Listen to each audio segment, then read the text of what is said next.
maagang nag-inspeksyon si Transportation Secretary Vince Dizon sa NAIA Terminal 3 para tingnan ang kahandaan ng paliparan ngayong Semana Santa.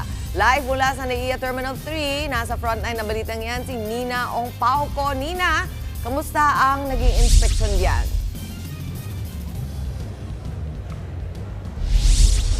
Kakatapos nga lang ng inspeksyon dito ni Transportation Secretary Vince Dizon sa NAIA Terminal 3 at ayon sa kalihim, libo-libong pasahero ang dadagsa ngayong araw dahil papalapit na nga ang Semana Santa. Ayon sa kalihim, libo-libong pasahero ang inaasahang daraan sa paliparan ngayon para bumiyahe. Pasado alas 4 pa lang ng madaling araw, nag-inspection na si Dizon. Kasabang iba pang opisyal, kabilang sila MIA General Manager Eric Ines at NNIC General Manager Angelito Alvarez.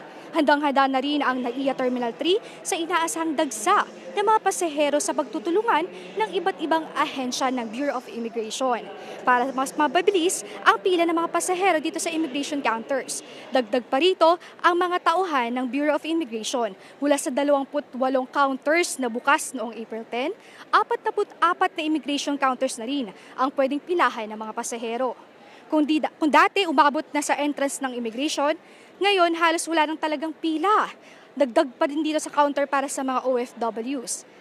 Makikita nyo rin dito sa aking likuran ang dagsa ng mga taong bibiyahe ngayong Semana Santa at nagsimula na rin dumating ang mga pasahero ngayong umaga. Samantala, inarunsyo na rin ang DOTR na hindi na ngayong Semana Santa nagsimulang mag-rehabilitate sa EDSA.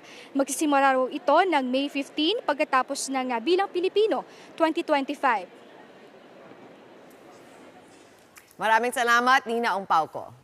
Mga kapatid, Chiki Roa Puno po. Simulan ang inyong araw na puno ng impormasyong kapaki-pakinabang. Sama na sa isang makabuluhang umaga. Tumutok at mag-subscribe sa social media pages ng News 5.